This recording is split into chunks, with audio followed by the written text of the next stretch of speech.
Vamos abrir nossas Bíblias na carta de Judas, penúltimo livro da Bíblia. Também vai estar sendo projetado na tela. Deixa eu ligar a caneta aqui. Hugo, pode colocar, por favor, tá? O slide que está projetando também. Versículo, é um capítulo só, né, que tem no livro, né, na carta. Versículo 17, vamos até o 25.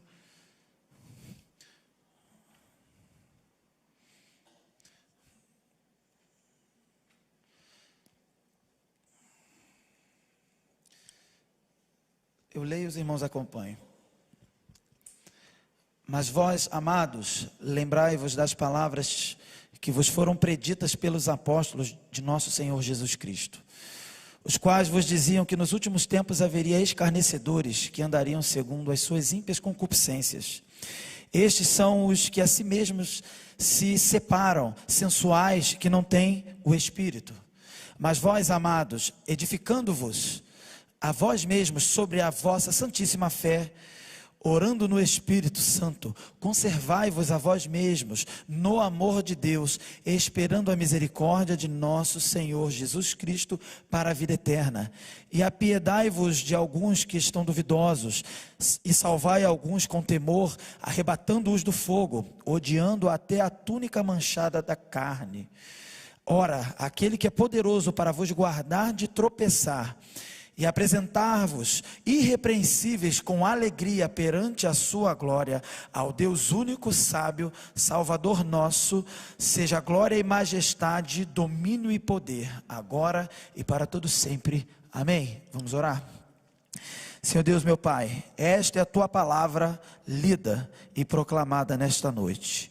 Que o teu Santo Espírito ilumine os nossos corações, sejamos transformados pelo poder da tua palavra, que a palavra do homem seja silenciada, que toda distração humana e maligna seja repreendida em nome de Jesus, que as nossas mentes sejam cativas ao Senhor, para que possamos ter um encontro poderoso com o Senhor nesta noite, em nome de Jesus que nós oramos, amém. Vou voltar aqui os slides, né, um pouquinho.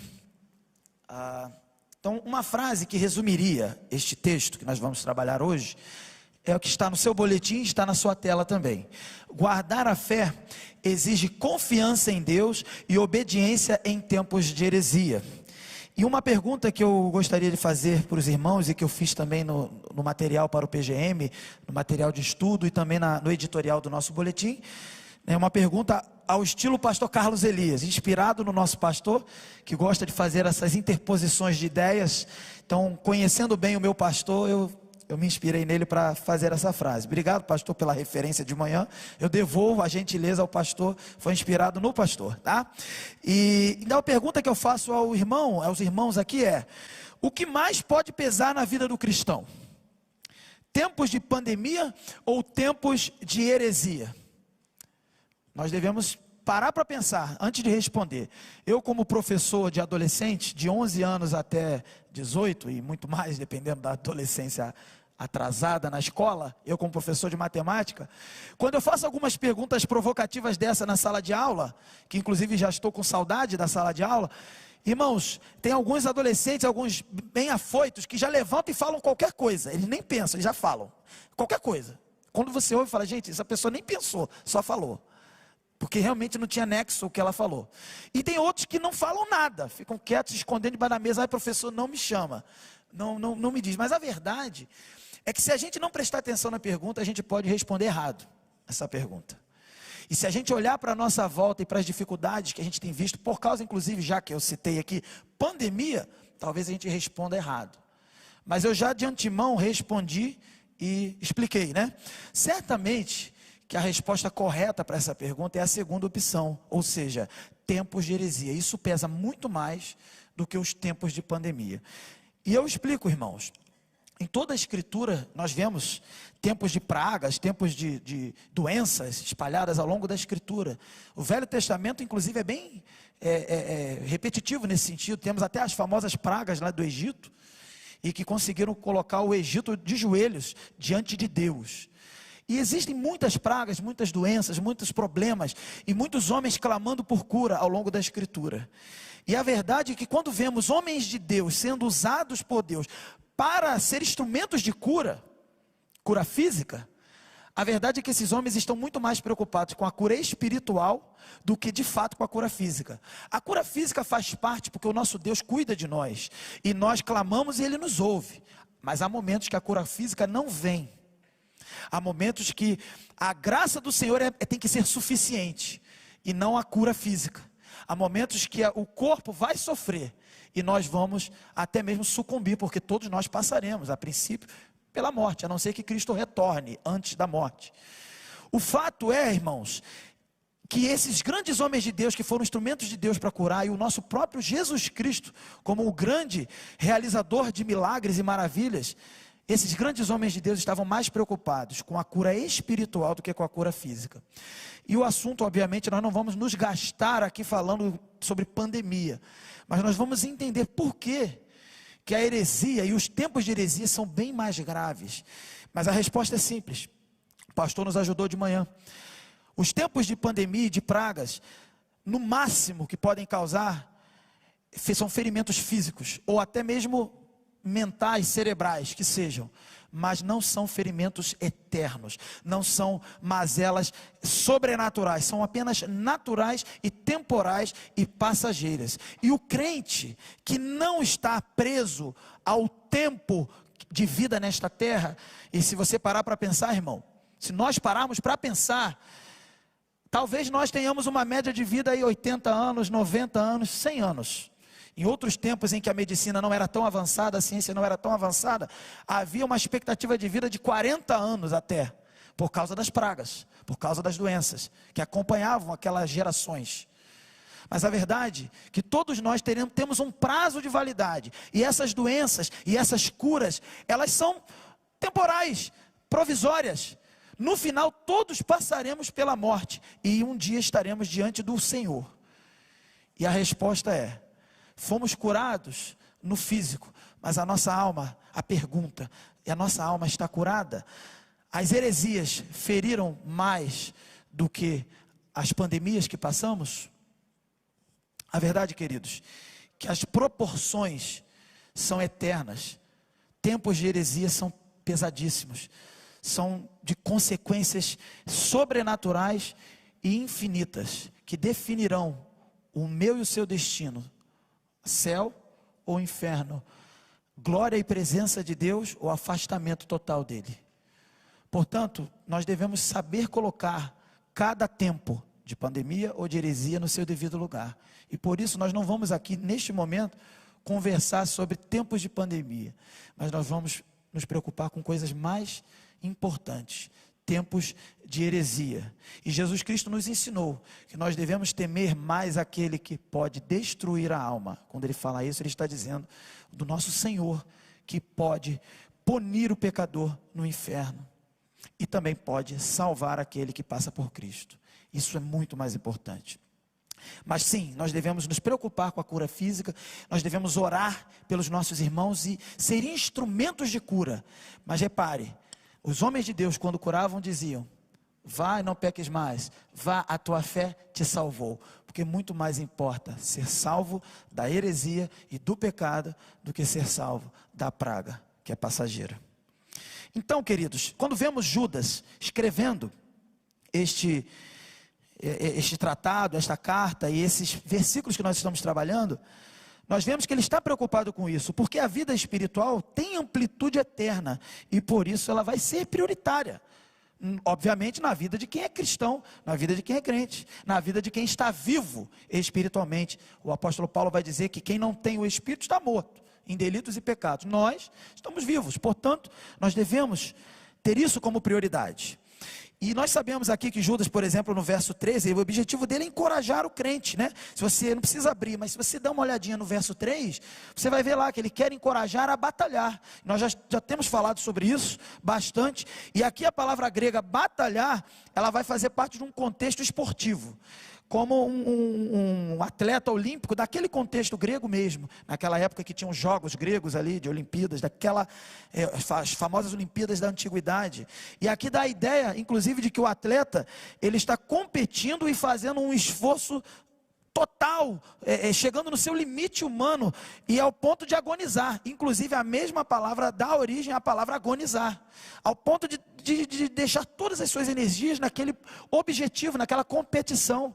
E Paulo também compara, inclusive, a nossa vida cristã a uma corrida, a uma carreira. Ele compara com outras coisas, mas também com uma carreira, uma corrida. E quando vemos essa palavra batalhar, ela é muito mais ampla do que simplesmente nós estarmos prontos para a batalha, com armas em punho e guerreando. Sim, também, se quisermos comparar com guerras e soldados, mas estarmos prontos para dar o nosso melhor e o máximo da nossa resistência, que o próprio Deus vai dar para nós. Para quê? Para vencer o verdadeiro inimigo, para vencer o verdadeiro desafio esportivo, se comparar com o esporte, o verdadeiro limite, para bater o recorde mundial que seja, é para isso. E nós somos chamados e lembrados por Judas para fazer isso. Não é para estarmos, legal, tem um negócio errado aí, a gente vai vendo. E aí o nosso pastor lembrou muito bem de manhã, nós colocamos as máscaras quando estamos pregando a palavra. E quando há heresias no nosso meio, nós deixamos as máscaras e vamos ouvindo as heresias. É isso que Judas tem nos alertado. E nós vamos aprender alguma coisa com Judas. Deixa eu passar essa parte aqui. Primeiro ponto que nós aprendemos com Judas no versos 17 até o 19 é que nós cristãos devemos rever o ensino dos apóstolos sobre os últimos dias. Embora a carta fosse escrita aos cristãos, antes dessa parte, do 17, no 5, verso 5 até o 16, o pastor Carlos também trouxe para nós nesta manhã, grande parte desta carta, disso que eu vou falar agora. Judas, ele antes de falar alguma coisa no verso 17, ele vai definir os erros dos falsos mestres, e é até uma oportunidade para nós identificarmos os falsos mestres, e também os próprios falsos mestres terem contato com o seu erro, e de alguma forma terem a oportunidade de se consertar. Mas a partir do verso 17, o servo ali, né, o pastor, quase apóstolo, porque ele tem uma autoridade semi-apostólica, porque ele era um dos líderes da igreja junto com Tiago e os outros apóstolos. Então Judas ali com essa autoridade semi-apostólica e inspirado por Deus, ele vai nos alertar e vai nos avisar. Eu já orientei, já expliquei quem são os falsos mestres, quais são as características. Agora eu volto para vocês e vou dizer o que vocês, cristãos, o que nós, igreja, devemos fazer. Em resumo, obviamente, verso 3 é batalhar pela fé e dar o melhor. Agora, no verso 17, a primeira coisa que ele fala é lembrar da palavra e a origem dessa palavra. Se você olhar o versículo, ele vai dizer assim: vós amados, lembrai-vos das palavras que vos foram preditas pelos apóstolos de nosso Senhor Jesus Cristo. Primeiro, a palavra é do Senhor, que veio de maneira mais ampla pelo próprio Cristo. Porque a revelação de Deus de Gênesis e Apocalipse, ela é bem progressiva e vai aumentando e vai aumentando. E chega no ápice, no máximo, em Cristo. E a partir de Cristo, os homens inspirados no Novo Testamento vão dar sistematização até para aquilo que Cristo ensinou. E aquilo que o Espírito Santo revelou. E o maior desses que escreveu, claro, nós sabemos, é Paulo. Mas a verdade é que os apóstolos não falaram de si. Eles falaram daquilo que ouviram de Cristo e transmitiram de Cristo para a igreja primitiva, os primeiros ali que estavam ouvindo, a sua primeira audiência. Então a primeira coisa, igreja, que nós devemos lembrar a palavra e a origem dessa palavra. Ela vem de Cristo, passa pelos apóstolos e chega até nós. E ela foi confirmada e aprofundada pelo Espírito Santo. Não foi uma invenção humana. Os falsos apóstolos, eles se apresentavam acima dos apóstolos de Jesus Cristo. Eles estavam no meio dos apóstolos, dizendo que eram apóstolos. É muito difícil quando você abre uma carta como a de Paulo, lembrando que Paulo era Saulo, e um perseguidor, e um assassino até, matou cristãos, e agora ele se afirma apóstolo de Jesus Cristo. É muito difícil compreender como esse homem pode se afirmar apóstolo de Jesus Cristo. Muitos ainda tinham dificuldade com Paulo, e Paulo menciona isso. E ele trabalha isso em outros momentos, a gente vai ter oportunidade de compartilhar sobre isso.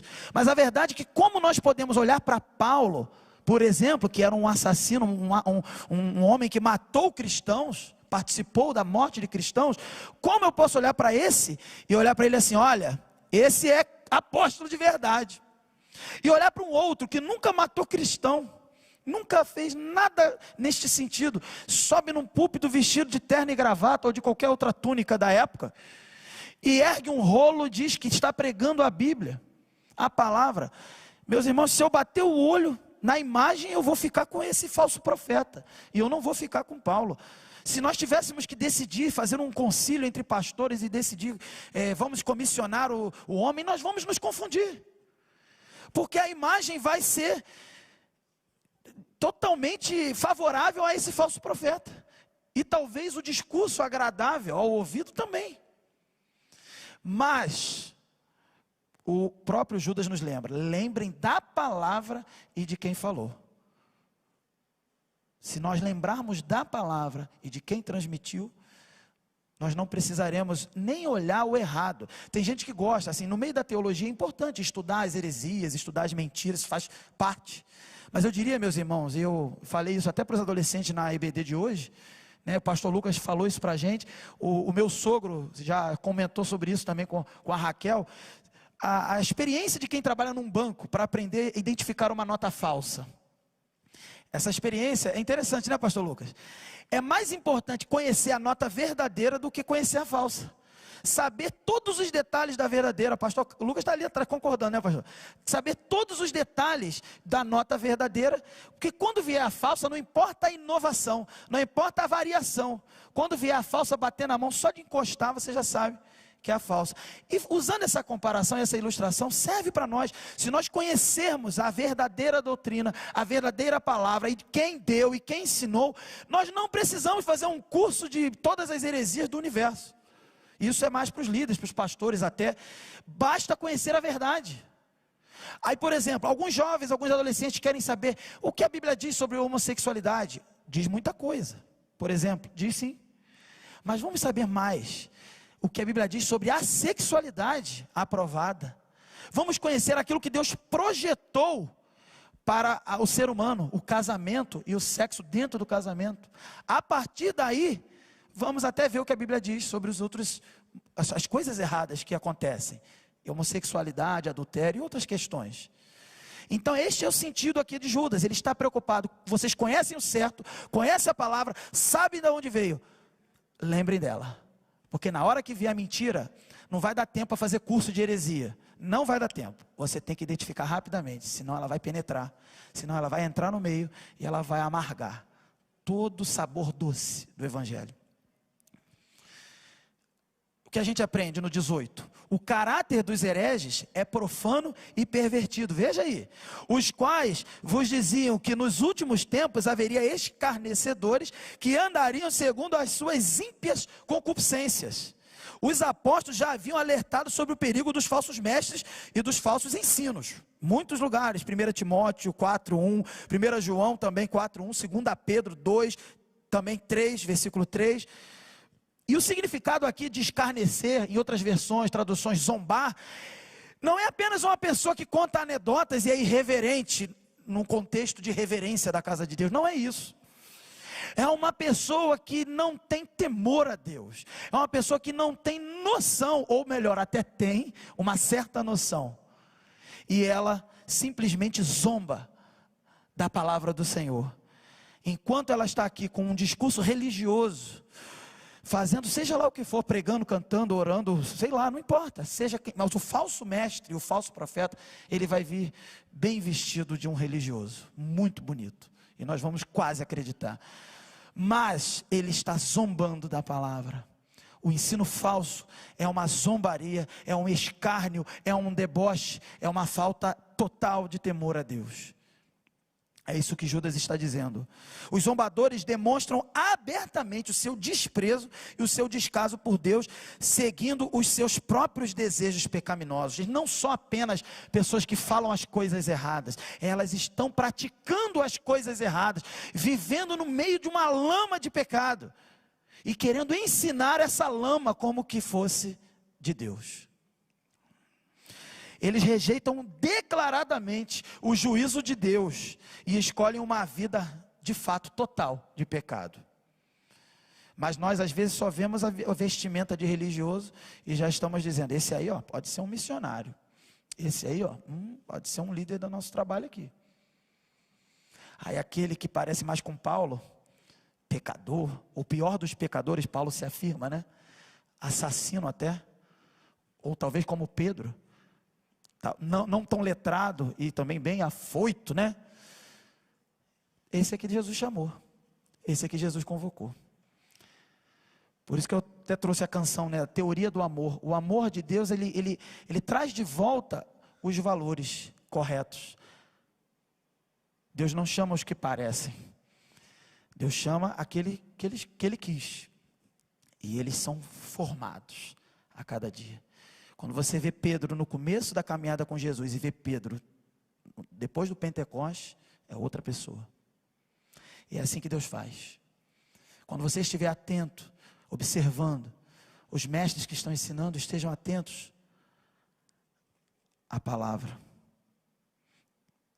que eles estão pregando e não à aparência. Porque o caráter dos falsos mestres é profano e pervertido. Mais um pouquinho. Os hereges são identificados por sua má conduta. Então uma forma também de identificar nessa perícope, nessa parte que estamos estudando do texto, mais resumida, nos ajuda. Já vimos detalhadamente na parte anterior do texto, da carta, com os outros pastores. Mas agora aqui tem um resuminho muito interessante.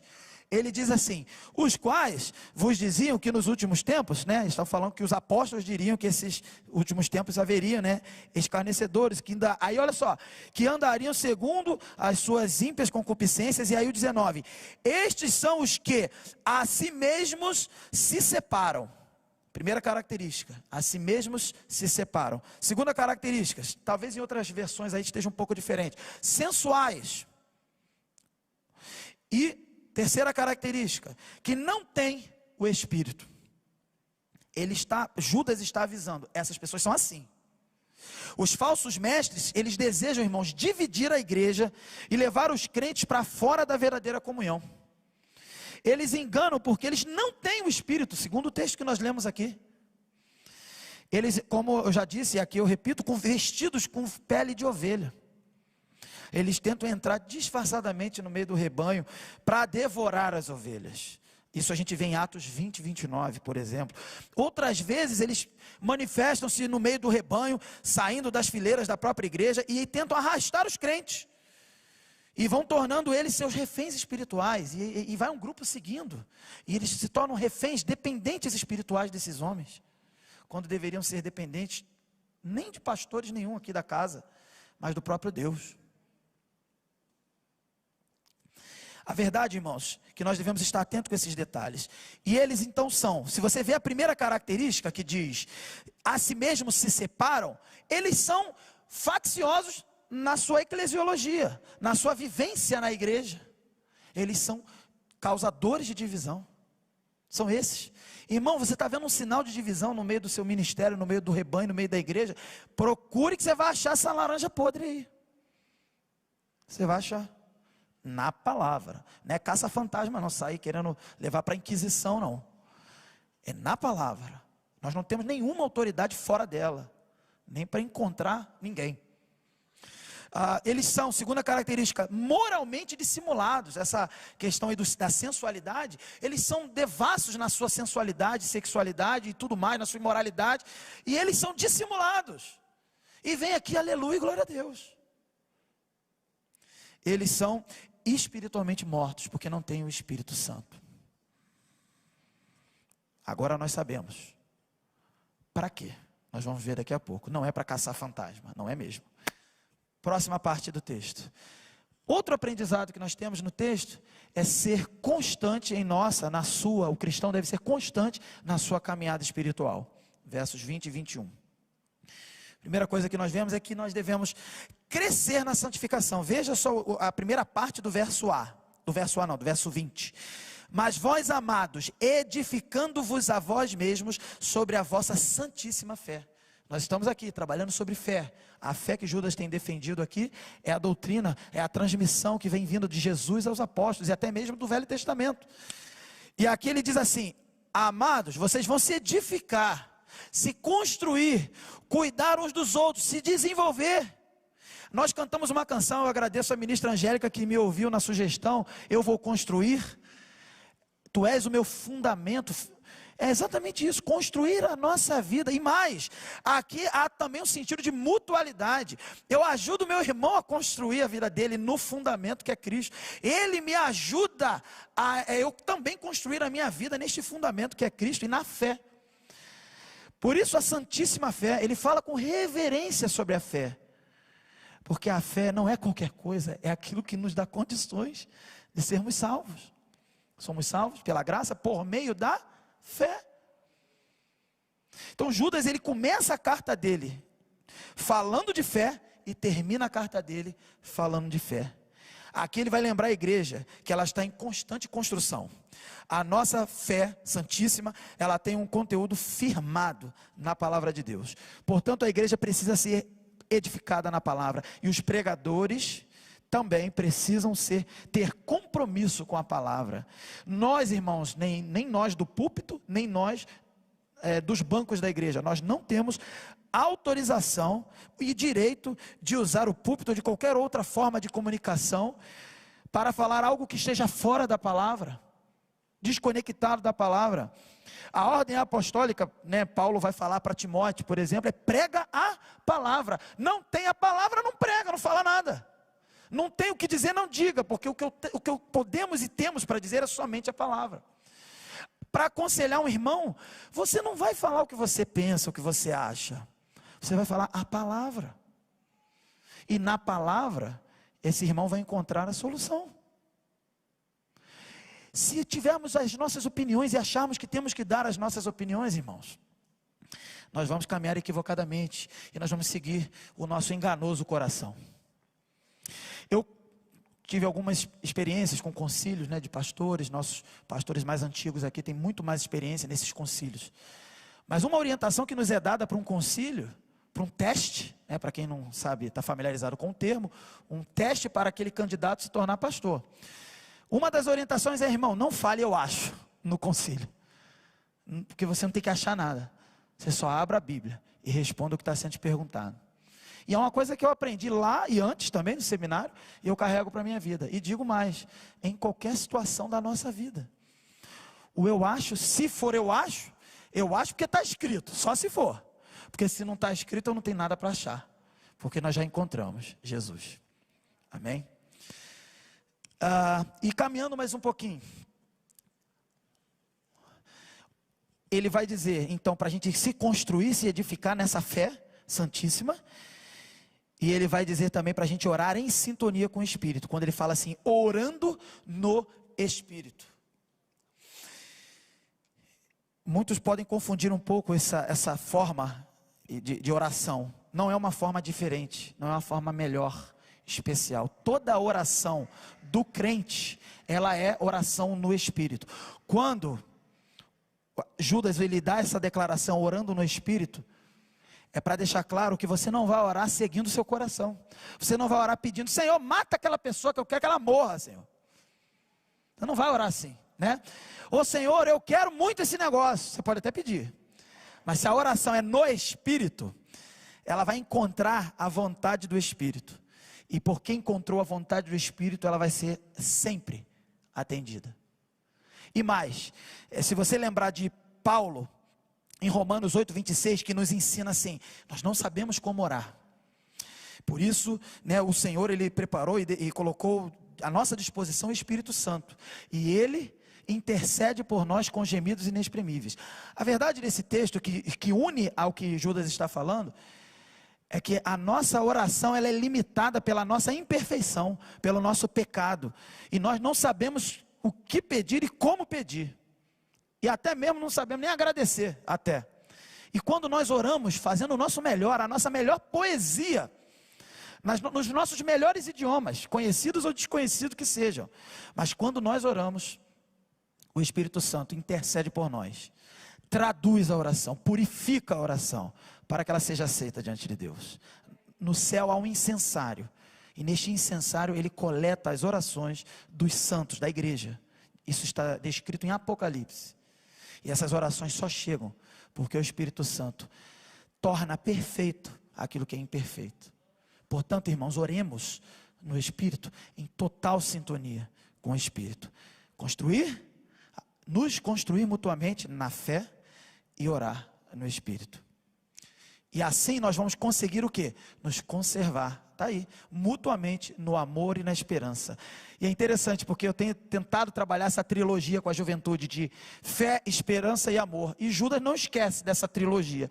Discretamente ele menciona amor e esperança no versículo 21.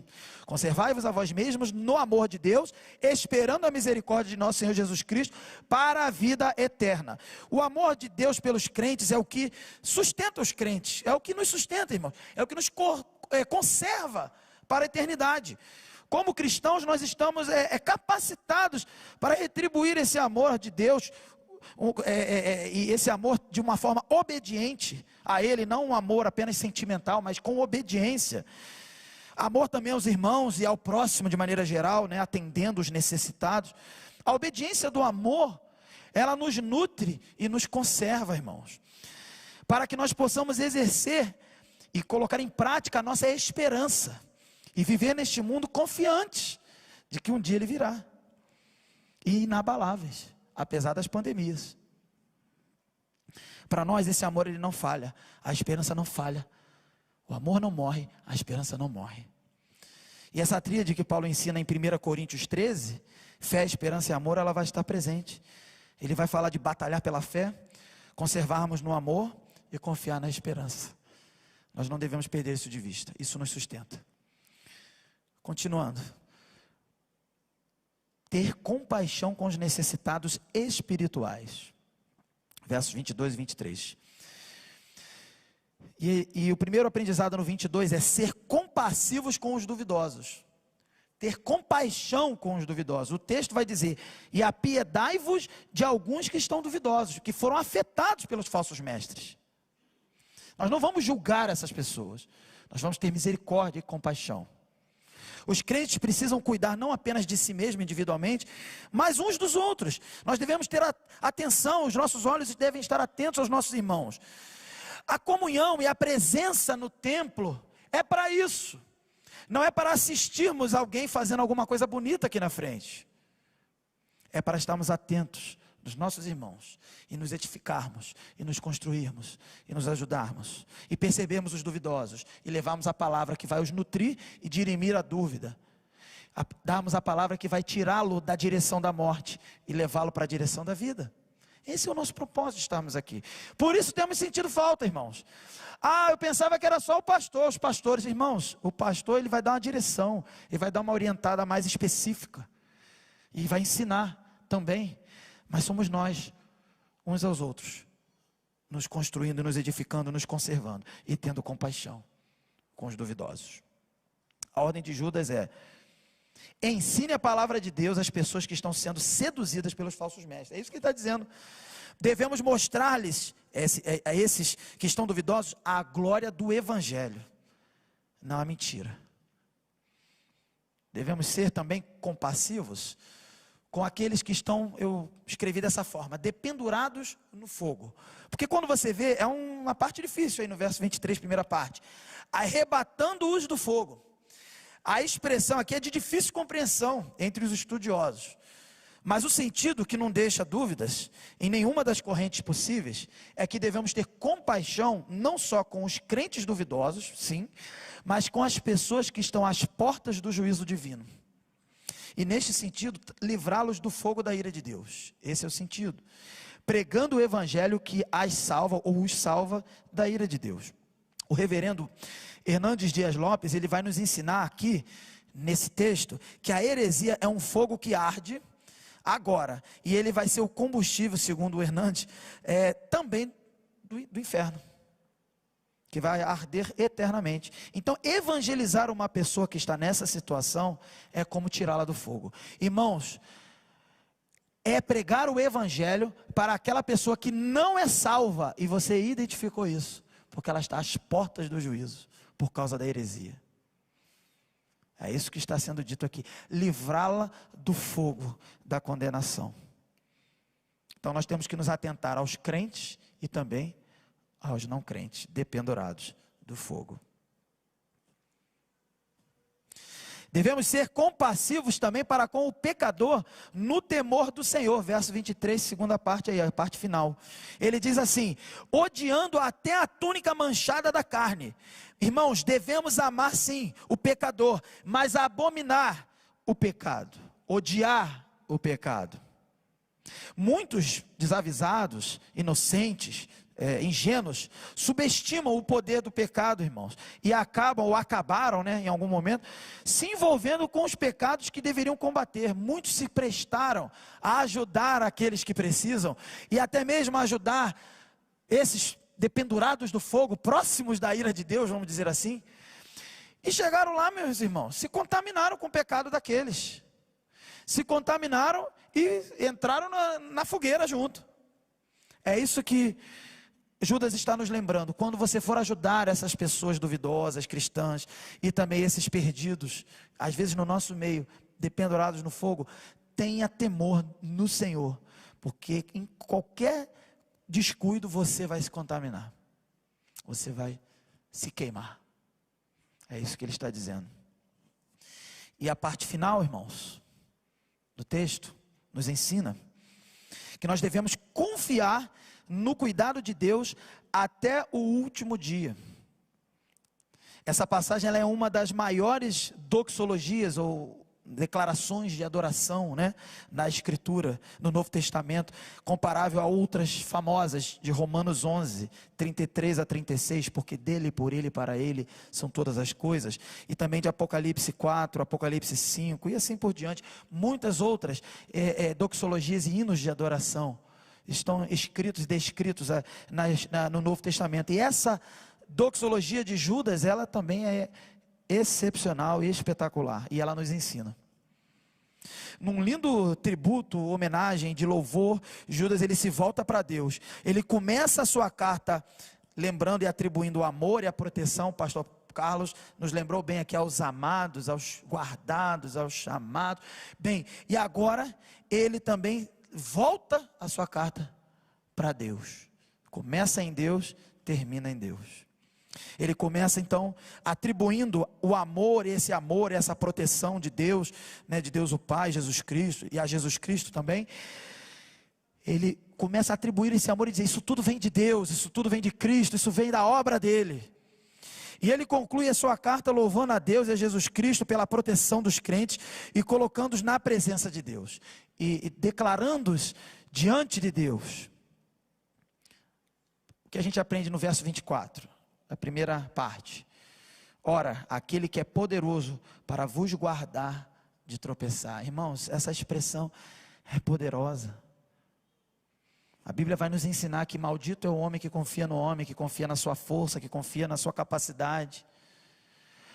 E de fato porque quem nos guarda de tropeçar é Deus. E Ele nos lembra, irmão, todo o esforço que você fizer, espiritual, buscando o Senhor, saiba, na medida que você está fazendo alguma coisa, quem está fazendo com você e por você é Deus. E é por isso que tem sucesso, é por isso que vai dar certo. Porque se não fosse a obra do próprio Deus, o poder do próprio Deus, nada que fizéssemos resolveria e ajudaria ninguém. Aquele que é poderoso para vos guardar de tropeçar. Às vezes a gente lê rápido, passa batido. Confirmam, Ele vai me guardar, Ele vai te guardar em cada momento de tropeçar. E isso não é pouco, isso é maravilhoso, isso é verdade eterna. Na caminhada rumo à glória eterna, há muitas armadilhas, irmãos. Nós não podemos fazer uma viagem segura confiando apenas nos nossos recursos. Como eu disse, há inimigos terríveis nessa caminhada, e poderosos. Há ameaças claras, reais, devastadoras. Somente, irmãos, guardados por Deus, nós vamos poder chegar a essa reta final, sem tropeço nenhum. Deus, Ele nos guarda debaixo das suas asas. Ele é o nosso refúgio, diz a palavra. Deus, Ele pode nos guardar como também guardou Noé e sua família nas águas do dilúvio. E Pedro, na sua segunda carta, que é um texto paralelo a esse de Judas, ele lembra isso. Ele lembra do cuidado de Deus com Noé para nos mostrar. É parecido com hoje, a diferença é que não vai ter água, não vai ter que construir um barco, porque o barco é Cristo. E a água são os inimigos ao nosso redor, tentando nos devorar. Mas o cuidado é o mesmo, desde Noé até hoje, porque Deus não muda. E Deus cumpre a sua promessa e a sua palavra. Deus, no verso 24 ainda, na parte final, também a gente vê que Ele é poderoso, também não só para nos guardar de tropeçar, mas para nos levar para a sua presença, para a glória. Veja bem, é poderoso, né, para nos guardar de tropeçar. E agora? E apresentar-vos irrepreensíveis. Quem é que vai nos apresentar a Ele mesmo? Irrepreensíveis, santos, sem mácula. O próprio Deus. Pelo ministério do Espírito Santo terreno, que está conosco, e o ministério celestial, o reinado de Cristo. É Ele que vai nos guardar. Deus, Ele planejou, irmãos, a nossa salvação. Ele executa, nesse momento, nesse contexto, a nossa redenção. E Ele vai consumar a nossa glorificação. Tudo vem dEle, irmãos. Tudo é por meio dEle. E é tudo para Ele. Ele mesmo nos purificou. Ele mesmo nos apresentará como noiva gloriosa diante do noivo, que é o Cristo Jesus, naquele grande dia. No verso 25, a resposta para quem tem a consciência clara de que tudo vem de Deus. Essa é a resposta. Em resposta nos rendemos em adoração e dependência de Deus. Ao único Deus sábio, Salvador nosso, seja a glória e majestade, domínio e poder, agora e para todo sempre. Amém. Judas aqui, ele conclui a sua carta com uma forte doxologia, como eu disse, e agora ele aprofunda essa doxologia.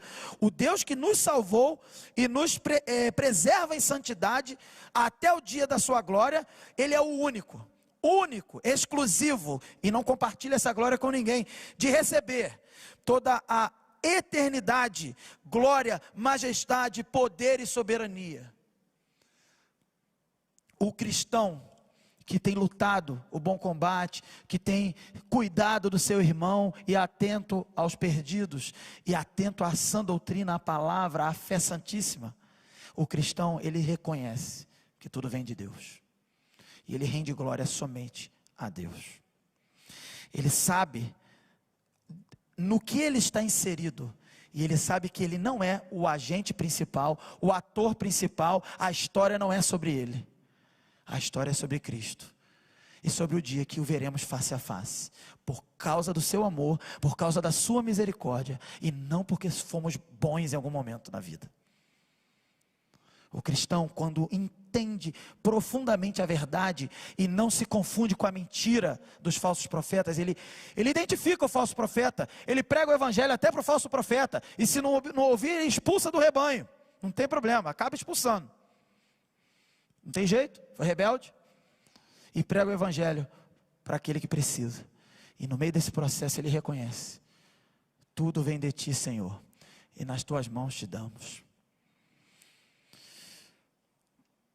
Deus é completo em si mesmo. Ele vai receber dos anjos, dos salvos e de toda a criação, o universo criado, restaurado naquele último dia, naquele grande dia em que seremos eternos junto com o Pai. Viveremos uma vida infinita. Ele vai receber louvores, e esses louvores vão ecoar por todos os séculos, sem fim. E Judas, ele encerra a sua profecia com um grandioso amém. E eu lembro dos corais, tenho sentido falta, e os corais, quando cantam os seus grandiosos amém, esses améns, né? Esses améns são maravilhosos, porque eles remetem à concordância, não só da igreja, mas de todo o universo, em que toda a glória e toda a honra pertence ao Senhor. O que aprendemos, revisando rapidamente? Está aí na tela: rever o ensino dos apóstolos sobre os últimos dias. Eles avisaram sobre os últimos dias, os tempos de heresia, muito mais graves do que os tempos de pandemia. Ser constante em sua caminhada espiritual. Ele nos ensina a nos firmarmos na santíssima fé e nos conservarmos no amor e na esperança. Ter compaixão com aqueles que necessitam espiritualmente de aconselhamento bíblico, cristãos duvidosos e também os que estão indo para o fogo, porque são perdidos e precisam do Evangelho. E por último, ele nos ensina a confiar, não naquilo que fazemos, mas no cuidado de Deus até o último dia. Por isso que eu selecionei essa frase e desenvolvi essa frase. Guardar a fé exige confiança em Deus e obediência em tempos de heresia. Concluindo, hoje, irmãos, nós vimos que Deus tem cuidado de nós e tem nos alertado sobre as lutas que teremos.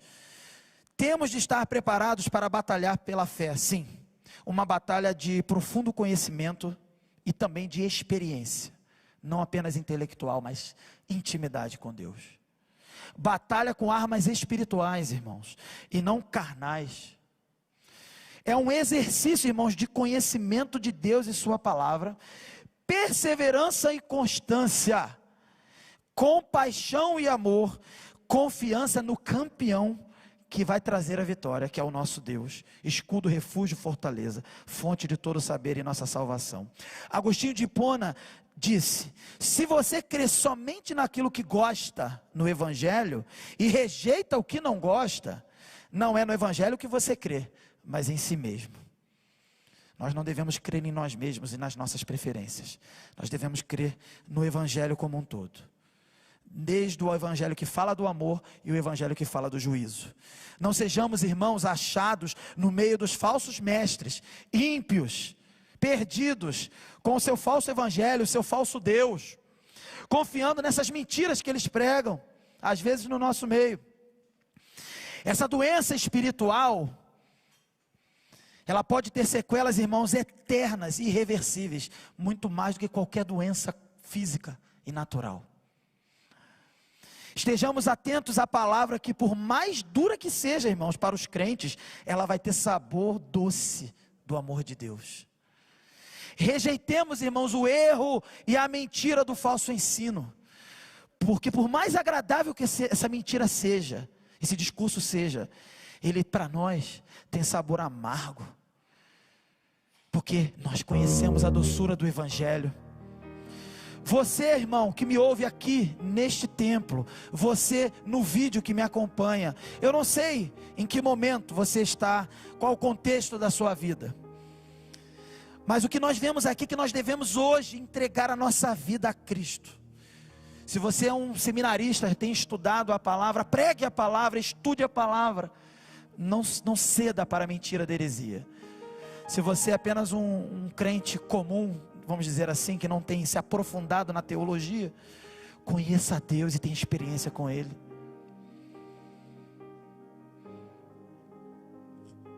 Entregue sua vida a Ele. Crente ou não crente, entregue sua vida a Ele. Saia da mentira, da heresia, da doença espiritual.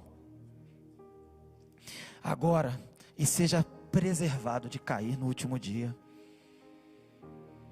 E esse último dia todos estaremos juntos, a igreja, todos, desde os primeiros irmãos de Gênesis, vamos dizer assim, até a última geração que nós não sabemos quando será. Nós estaremos todos juntos, crentes, santos, diante do Cordeiro, rendendo toda a adoração que pertence a Ele e desfrutando da sua gloriosa presença. Não se preocupe com o que passa aqui, lute, persevere na fé, e estaremos lá, conhecendo eternamente esse Deus, sem limites, experimentando da sua perfeição, pelos séculos, pela eternidade. Irmãos, o alerta nos foi dado, estejamos preparados para preservar e proclamar a nossa fé, que para tanto o Senhor nos abençoe. Ó Deus,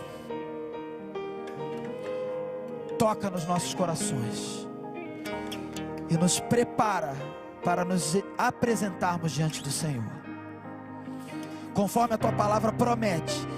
Nos preserva, santos, Senhor, nos preserva, Senhor, fiéis à santíssima fé, para proclamar as boas novas aos perdidos, em primeiro lugar para a Tua glória, para que o teu nome seja adorado neste mundo ainda, e que possamos juntos, com todos os remidos, nos encontrar no último dia, face a face com o Cordeiro. Senhor, completa a tua obra em nosso meio, porque o Senhor prometeu e disse que é fiel para completá-la. Em nome de Jesus que nós oramos, amém.